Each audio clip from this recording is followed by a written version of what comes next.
এই বিদ্যালয়ের যিনি সভাপতি জনাব হাবিবুর রহমান, আমার সহকর্মী, একসাথে আমরা চাকরি করেছি। আজকের অনুষ্ঠানের বিশেষ অতিথি একটু আগে কথা বললেন,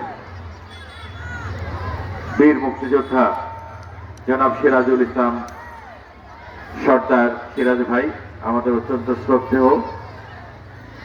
আরেকজন বিশেষ অতিথি জনাব আব্দুল খালেক ভাই, বীর মুক্তিযোদ্ধা, কমান্ডার মুক্তিযোদ্ধার, যাদের কারণে আজকে দেশ। খালেক ভাই এই আয়োজনে উপস্থিত বিদ্যালয়ের সম্মানিত প্রধান শিক্ষক, আমার সম্মানিত শিক্ষক এখানে উপস্থিত আছেন রোকে আপা, আমার অন্যান্য সম্মানিত শিক্ষকবৃন্দ, সম্মানিত অভিভাবকবৃন্দ, আমি দেখতে পাচ্ছি কিছু, এবং আমরা এই বিদ্যালয়ের কিছু প্রাক্তন ছাত্রছাত্রী মিলে একটা ছোট্ট সংগঠন করেছি, north Bengal paper mill high স্কুলের ছাত্রছাত্রীর যে অ্যালামনাই অ্যাসোসিয়েশন, প্রাক্তনীদের সংগঠন। সেই সংগঠনের আমার কিছু বন্ধু, কিছু কৃতি শিক্ষার্থী, তারা আমার সাথে ঢাকা থেকে এসেছেন। তাদের আমি কৃতজ্ঞতা জানাই, তারা আমার সাথে এসেছেন, সবচেয়ে ওন করেন। তারা প্রত্যেকেই কৃতি শিক্ষার্থী ছিলেন। যেমন আমাদের সাথে এসেছে স্থপতি তাহের আজাদ সেবি, সে বুয়েট থেকে, আমাদের স্কুলের ছাত্রছাত্রীদের শুনতে হবে, বুয়েট থেকে সে আর্কিটেকচার পড়েছে, সে আমাদের কৃতি ছাত্র, সে এসেছে আজকে আমাদের সাথে। আমাদের আরো বন্ধু যারা আসছে বিভিন্ন বিশ্ববিদ্যালয় থেকে, ভালো ভালো পড়ালেখা করে বিভিন্ন জায়গায় আছেন, আমাদের একই ব্যাচের শুভ্র, আমি সংক্ষেপে বলে ফেলি, শুভ্র, আমাদের খালেদ আছে, আমাদের বেলাল, তারপরে আমাদের লেবু, আশরাফ, রেজাউল, লিটন, আমাদের সাথে আমাদের, আমি বললাম যারা ঢাকা থেকে এসেছে, এই অ্যালামনাই স্থানীয়ভাবে লিড দেয় যারা, আমাদের মোস্তাফিজুর রহমান, ছবি, আনিসুর রহমান সহ, আমি আর সবার নাম বলতে চাচ্ছি না, কারণ এই স্কুলের মধ্যে থেকেও যারা আমাদের সম্মানিত শিক্ষক রবি, এবং আমার খুবই প্রিয় কাছের একজন বন্ধু, যে এই অ্যালামনাই আমরা শুরু করেছিলাম, আঞ্জাম হোসেন ডন, সেও আমাদের মাঝে উপস্থিত আছে। এই এলাকা থেকে তারা নেতৃত্ব দেয়, অ্যালামকে বাঁচিয়ে রেখেছে। তো আমি বেশি কথা বলবো, আমার প্রিয় ছাত্রছাত্রী অভিভাবকদের জন্য বলতে চাই, এই বিদ্যালয়ের একটা ঐতিহ্য ছিল বা আছে। আমাদের সিরাজ সর্দার ভাই বলেছেন, ওনার বক্তব্যে কিন্তু একটা আক্ষেপের সুর ছিল, যে আসলে এখানে পেপার মিল স্কুলে যখন স্পোর্টস হতো, এই আশেপাশে ঈশ্বরদী উপজেলায় একটা খবর হয়ে যেত, নর্থ বেঙ্গল পেপার মিল স্কুলের স্পোর্টস এবং কালচারাল প্রোগ্রাম হবে, ব্যাপক আয়োজন হতো। আজকে পেপার মিল বন্ধ, রেলওয়ে বন্ধ, যার কারণে কিন্তু এটার এই জনপদটা একটু পিছিয়ে, সেটা ঠিক। তবে আমরা চাই এই স্কুলকে আমরা সেই আগের গৌরবে ফিরিয়ে নিয়ে যেতে চাই। স্কুল যদি ভালো লেখাপড়া হয়, স্কুলের পরিবেশ যদি ভালো থাকে, অনেক দূরের গ্রাম থেকে মানুষ, অভিভাবক কিন্তু এই স্কুলে পড়তে আসবে, ছেলে মেয়েকে পাঠাবে, সেটাই হতে হবে। আমরা সেটা করতে চাই।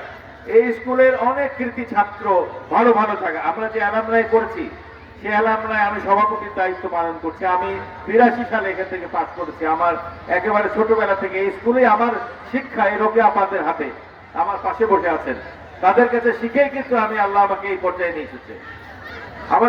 আমাদের যে সেক্রেটারি, ঢাকা বিশ্ববিদ্যালয়ের প্রফেসর, কম্পিউটার সায়েন্স ডিপার্টমেন্টের হেড, তো আমাদের এটা গর্বের বিষয়। চেয়ারম্যান তিনি আসবেন, রাজ্জাক, ডক্টর আব্দুল রাজ্জাক, সেও আসবেন। তো এই যে বিভিন্ন জায়গায় কিন্তু খুবই ভালো ভালো জায়গায় এই স্কুলে ছেলে মেয়েরা আছে, অত্যন্ত ভালো ভালো জায়গায় আছে।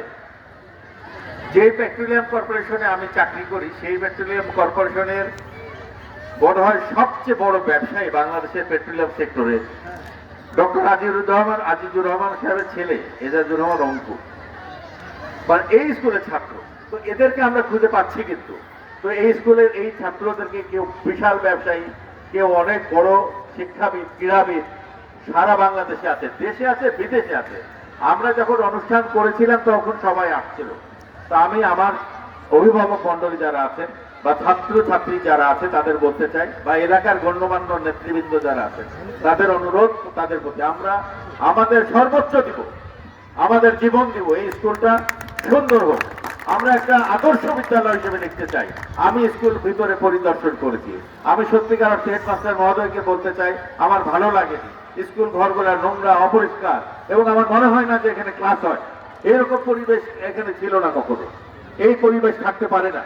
এটা আপনারা যারা এলাকার অভিভাবক আছেন, আমি আপনাদের অনুরোধ করবো আপনারা মাঝে মাঝে স্কুল আসবেন, আপনারা দেখবেন, বলবেন স্কুলের পরিবেশটা আমরা সুন্দর চাই। শিক্ষক মন্ডলী তাদের আছেন, তাদের অনুরোধ করবো আপনারা মূল কারিগর, আপনাদের হাতে আমরা তৈরি।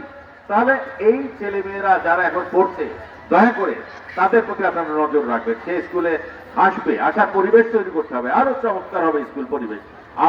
আমরা সরকারের তরফ থেকে চেষ্টা করছি, আমরা ব্যক্তিগতভাবে এবং আমাদের অ্যালামনায়ের পক্ষ থেকে আমরা চেষ্টা করছি যাতে করে এইখানে আমরা কিছু স্কুলকে আরেকটু সুন্দর করতে পারি। ইনশাল্লাহ আমরা পারবো, সেটা আপনাদের সহযোগিতা পেলে আমরা এটা করব।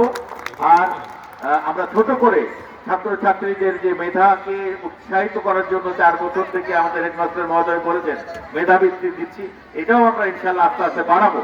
এবং আমরা যারা পাশ করে যাচ্ছে এসএসসির পরে, ইন্টারমিডিয়েটের পরে বিভিন্ন কলেজ বিশ্ববিদ্যালয়ে পড়ছে, দরিদ্র কিন্তু মেধাবী, যাদের আর্থিক অসঙ্গতি কম, আমরা তাদেরকেও তাদের শিক্ষা জীবন যাতে নির্বিঘ্ন হয় তাদেরকেও বৃত্তির জন্য শুরু করছি। আমরা একটি ছেলেকে আজকে রুয়েটে পড়ে, রাজশাহী প্রকৌশল বিশ্ববিদ্যালয়ে পড়ে, সেই ছেলেটিকে আমরা প্রতি মাসে 5,000 টাকা করে আমরা আর্থিক সহযোগিতা দিব।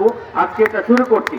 আমরা এরকম আপনারা আমাদের কাছে তথ্য দিবেন, মেডিকেলে বা বিশ্ববিদ্যালয়ে সত্যিকার অর্থে, এটাকে সত্যিকার অর্থে একটা অতি দরিদ্র পরিবারের যদি কোনো ছেলে মেয়ে থাকে তাদের লেখাপড়ার দায়িত্ব আমরা নিব। যেভাবে হোক অ্যালামনাই অ্যাসোসিয়েশন সেই ব্যবস্থা করবে, সেই প্রতিশ্রুতি আপনাদের দিচ্ছি।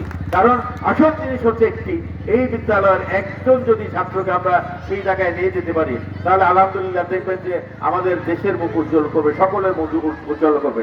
আমরা নতুন একটা বাংলাদেশ পেতে যাচ্ছি, যে পরিবেশের মধ্যে দিয়ে আমরা বাংলাদেশকে, আমরা সকল বৈষম্যহীন বাংলাদেশ আজকে আমরা বলছি, যে সেই সত্যিকার অর্থে সেই বৈষম্যহীন বাংলাদেশে আমরা নিজেদেরকে প্রতিষ্ঠিত দেখতে চাই। আমরা দেখতে চাই যে সত্যিকার অর্থে মেধার মূল্যায়ন হচ্ছে, যারা মেধাবী তাদের মূল্যায়ন হচ্ছে, যারা মেধাবী তারা সামনে এগিয়ে যাবে।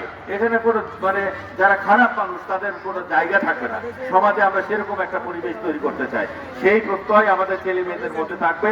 এবং আমি ছেলে মেয়েদের বলি, তোমরা সেই বিশ্বাস রাখবা, সেই আত্মবিশ্বাস রাখবা, তোমার স্কুলের ছেলে, তোমার এখানে এই মাটির কাদায় বড় হয়ে আমি সরকারের সচিব হয়েছি, তোমরাও হতে পারবা, তোমরা আরো বড় কিছু হতে পারবা, সেই প্রত্যাশা তোমরা রাখবা।